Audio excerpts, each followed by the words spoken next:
there is a plan to Islamize Nigeria.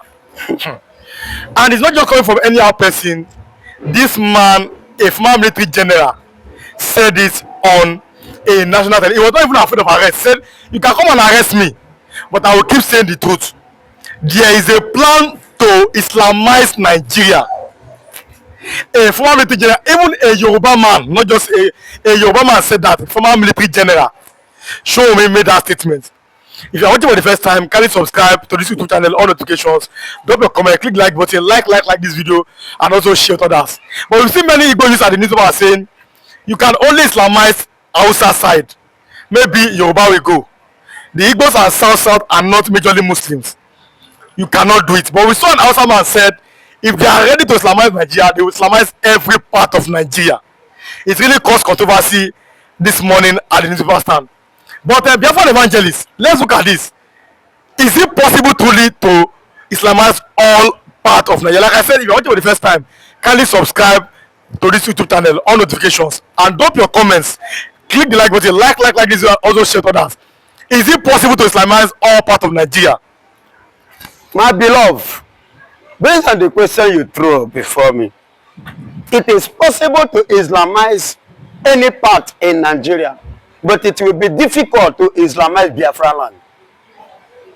Yes, I repeat, it is easy to Islamize any part of Nigeria, but it will be difficult for them to Islamize what? A Biafra land. Why am I saying this? Is it not that the Yoruba man know that the Fulani plan or their agenda was to Islamize Nigeria? Is it not that you people wake up, the Yorubas wake up? No, we have woken up since. We know these things. And that is why Muhammadu Buhari stated it when he became the president of Nigeria. 2015, he said the problem that he had was Igbos. He said it clearly. You know that the problem they have been having in this country, if not so, they would have succeeded in achieving their dreams. He said Igbos have been the problem. And that is why their target have been on how to do what? To capture Igbos. Because they know that if they capture Igbos, they capture Nigeria. Yes. And you agree with me, 3 or 4 months ago, a Fulani man said this clearly, openly, publicly. He said that the problem they have, that once they capture Igbos, they have captured Nigeria. And this has been the ideology of Usman Fodio, who came to Nigeria 1914.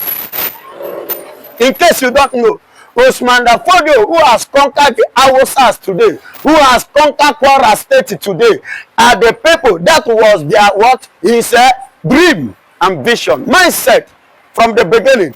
But when he moved, he died on the way. Because he wanted to carry that mission, extend it beyond the Yoruba and the Hausa region. But on his way down to the eastern, that was why he died. He was killed. Go and do your findings, Papa. I'm not telling you what you go. Thank God, God has made everything, so clearly today. You can, even in your house, do some findings and get results. Go and do your findings. He was murdered on his way. That's why he did not fulfill, he did not land, he did not reach Igbo land. And ever since that day, that hatred has been in their mind against the Igbos. That the Igbos conquered Usman Fodio. They did not allow him to achieve his dream. Remember what El Rufai and their group said. That was last 2 months. Yeah, he said something. He said, if Igbos want to rule Nigeria, let them accept Islam. Didn't you hear it? But would Igbos ever accept Islam? That's the question. How can I change my identity? Is it possible? No, I'm asking you. Is it possible to change your identity? It's flowing in the blood. It is in the blood. As you are now, if I take your blood now anywhere in the world, it will show say you be Yoruba man. I believe so. Will it deny your family lineage? It must have a link to where you come from. So how can I deny my identity? Are you hearing me? So, and that is why he said, since Igbos cannot accept Islam, they should forget presidency. He said it. All of us saw it on paper. All of us saw it on televisions. You understand? Them that are saying this, and do you think they don't know what they are saying? And that is why in the whole southeast today, as we speak now, they have planted Fulani governors.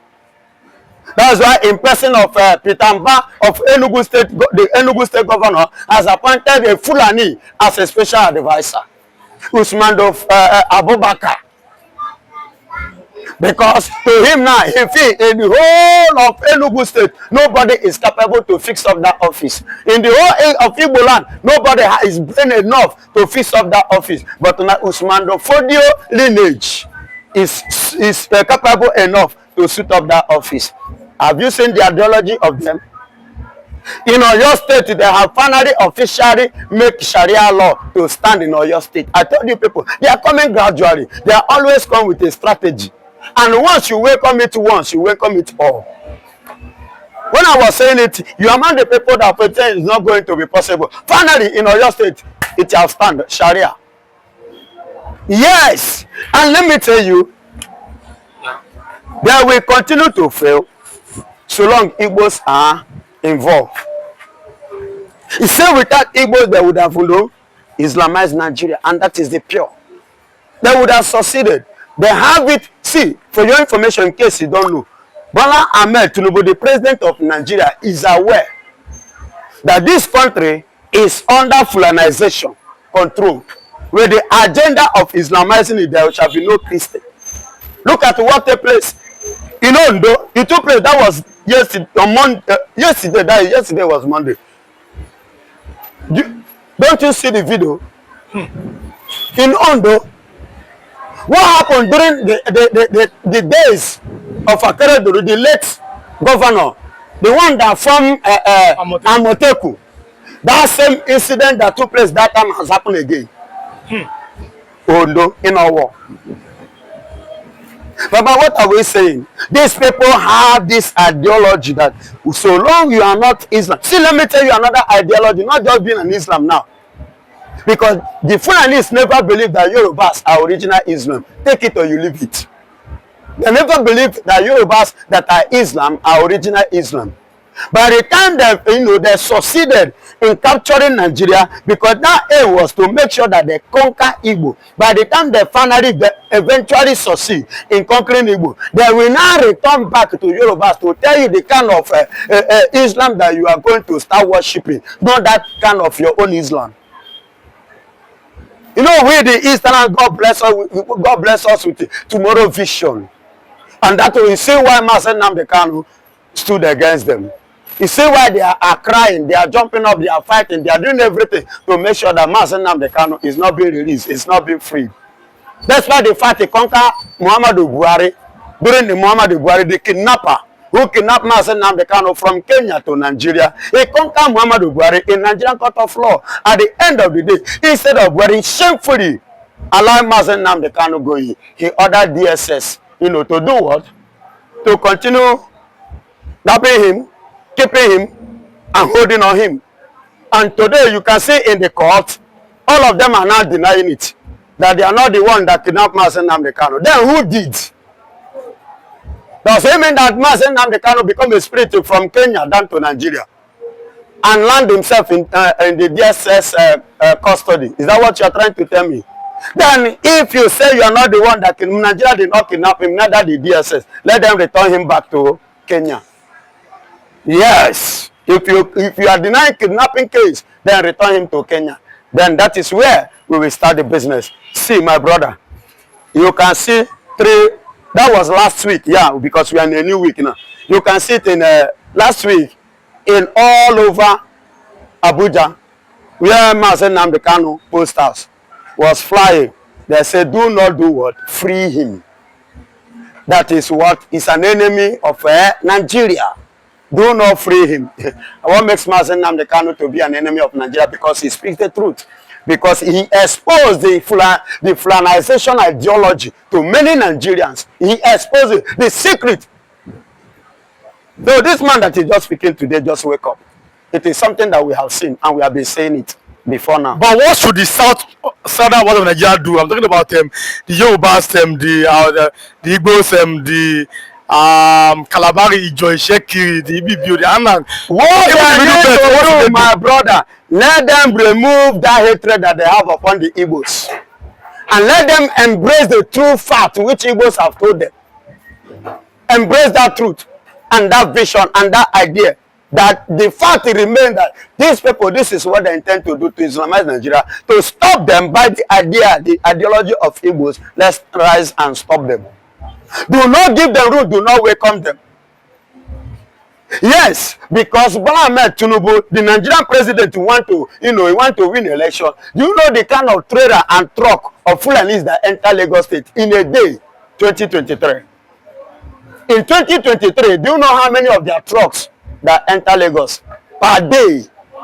If the other day I was at Ogba, I sat down to count it. My beloved, before I left Ogba, I counted 25. What are they coming to do? Baba, I don't know. They are coming to give up the president, Bola Ahmed Tinubu. They want to come and vote for him so that he will become Nigerian president, because that was what he was so much interested on. He no gave me and you for mind. He no send us. Now self-centered president in be. And that was why he give room to that. You can see it today. Excuse me, let me tell you. Had it been that Sharia law is something that comes from the Yoruba land, are you telling me that any Hausa state, or Fulani state, let me put it, northern state, will welcome it? I'm asking you. Will they take it? Will they agree with it? Will they, give it a room in the northern part of Nigeria? No, but it was something that comes from the Fulanis. So look at the way Yorubas welcome it. And it was welcome as a result of the help of the Nigerian president, because he want to rule again. Self-centered man. So are you saying that the Fulani seems so powerful against the other tribe of Nigeria? Yes. And there's nothing they can do about it? They're so powerful. They are powerful. Even your president, which is Bola Ahmed Tinubu, President Bola Ahmed Tinubu, is still under the control of the Fulanis. You see why they are scared of Igbo man becoming president, because they know Igbo people, they are, when they say no, they say no. When they stand, they say no on this. You see this thing? No, they say no. So they are scared because they don't know. And from the beginning of the war till today, they know that Igbos don't take some bullshit. And that is why they have been trying to force some illegality into Igbo land, and we are being the one resisting them. You can see what play in this our president time. Ever since Nigeria exists, have you ever hear or see where they make an Igbo man the chief imam? Have you ever heard that? But when Bola Ahmed Tinubu enter politically, you look at one Igbo man from Enugu called Iliasu. He give him Iliasu. What is the meaning of Iliasu? Is it my papa language? Is it an Igbo name or Igbo language? Iliasu. Ilia ne suoko. Ilia no ne suoko. Ilia ne suoko. That's a chief imam. Chief imam that can speak, and all those Fulanis will not pray, will not obey. Just ordinary come off chief imam. 2016. I'm always a member of the Security and Intelligence Brief at the Defense Headquarters. I told them, General Olawunmi then, that the challenge we have in this country cannot be solved the same way we solved the problem of Niger Delta. The Niger Delta problem was solved during Yaradua time, basically by me. And I told them that we can't use that same template for Boko Haram. I told General Olawunmi to look at the center of gravity of the problem. And we all came together. I was made a member of the committee, including Atahiru that just died was a member of that committee in 2016-2017. And we came to a conclusion after several arguments. The arguments were three. To identify the center of gravity of the problem, one group said it is the fighters, the Boko Haram fighters are the center of gravity, so we should go after them.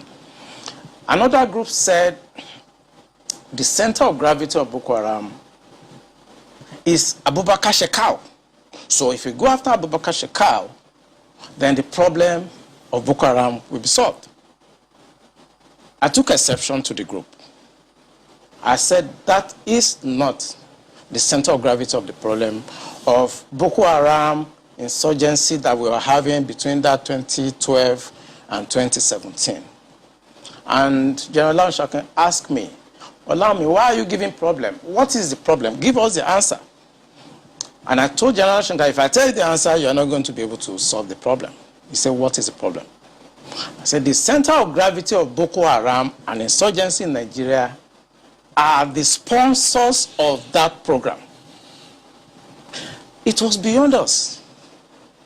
Because the job we need to do is kinetics. Fight, destroy places, resolve issues. Yep. But we cannot resolve issue of sponsors of Boko Haram that were in Buhari's government, that we know them. When you say we, who? I was in the military intelligence. Okay. And the defense headquarters staff that I work with, they know. And that was why we couldn't pursue that aspect that could have resolved that problem. Because you need to arrest people. And recently, 400 people were gathered as sponsors of Boko Haram. Why is it that Buhari government has refused to try them? So the government knows sponsors of Boko Haram? Of course, it's in the news. In April this year, the government said they have arrested 400 Bureau de Change related people that were sponsoring Boko Haram. They told us. And Abu Dhabi also helped us to arrest few Nigerians, tried them, we know them. Why can't this government, if not that they are partisan and they are actually part of the charade that is going on, why can't they bring those people out for trial? So the Bureau de Change operators on the one hand, but you particularly said people in government. Are those part of the Bureau de Change, or those people that you say are in government are still there, government is aware, and government is condoning them? The people I mentioned that are in government are not these ones they just arrested. You remember this Boko Haram issue started since 2012. Yeah. And I was in the military intelligence that time. We arrested those people. It is my organization that actually conducts interrogation and interview. And they mention names. I mean, I can't come on the air and start mentioning names of people that are presently in government now that I know. Presently in government. That the boys that we arrested mentioned. Some of them are governors now. Some of them are in the Senate. Some of them are in Asurok. Why should a government try to cause this kind of embarrassment and insecurity to the sense of what happened yesterday? And the solution I gave them in 2017, because when I identified the center of gravity for General Shocking, and they couldn't pursue it, because some of them were ministers. And what I'm saying now, the Department of State Services are listening to me. They know them.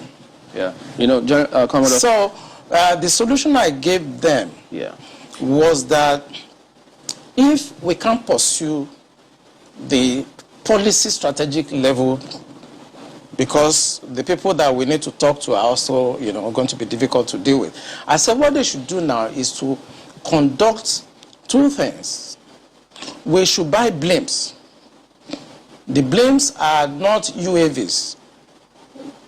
They are not drones. Blimps are equipment that can fly up to 10,000 feet, 30,000 feet, static if you want, mobile if you want, and they carry a lot of payload. We saw them in Afghanistan. We saw them in Kenya. This will be something that can give us real-time intelligence, and we can know where these bandits or terrorists, where they emanate from, when they finish operations that they've done, where they go back to. Okay. Well, they did not buy this equipment up to. No. Okay, you said quite a number of things. Let's pick up on some of them and see if we could make some, if you could shed some further light on some of them. Since 2012, I mean, you've been in operation, as you said, ever since that time. You questioned several people. Some people were identified at that time. Did the government at that time try any of them? Or were any of them also in government at the time? No, the government did not try any of them, and the defense headquarters where I worked then did not pursue that line of operation. because it's beyond them. The defense headquarters, actually, when you look at the defense structure of Nigeria, they lie within the policy strategic level. But basically, they are operational guys. So when you have policy problem, then they cannot go beyond their masters. They can write intelligence report and say, this is what is going on. And we've seen that the present government know what is going on. I'm sorry, is this a policy problem? I mean, the laws are clear. If someone is said to be involved in something as devious as this, the laws are clear. This person is meant to be arrested, questioned. I mean, it's quite clear. So is it a policy problem? We have the laws. So what is stopping the security agencies from actually enforcing the law, since that's what they are? I think what is stopping them is like when you are a member of a church and your pastor have decided to be at a certain level of spiritualism and you're a member of that church, you cannot be higher than your pastor spiritually. You can't, no matter what you do. So this is the same religion you spoke about? Yes. In real life, you see that the defense headquarters cannot conduct any operations that is not sanctioned by the commander-in-chief of the armed forces. Yeah. They cannot. No matter how small, little they cannot. So, when the Yar'Adua government decided to put an end to Niger Delta militancy, that was in 2007. What he did was simple. He called all the security chiefs and all the intelligence chiefs and tasked them to come up with a solution. The Defense Intelligence Agency, the National Intelligence Agency, the Department of State Services were called with the Inspector General of Police and the Interpol to come up with the solution to the problem. Then the problem was Niger Delta. The president was Yar'Adua. He was dispassionate. He wanted to solve the problem. Within 6 months, we solved the problem. I remember I have to go to Angola to go and bring Herioka, and nobody in Nigeria knew what we did. All we know is that since 27, 28 that we conducted our operation under Yar'Adua, Niger Delta issue has remained manageable. This government does not want to resolve this problem. They are escalating it because of tribal and religious sentiments. So when you say this government does not want to resolve it, don't forget the same government has purchased. In fact, they're going to induct the Super Tucano jet.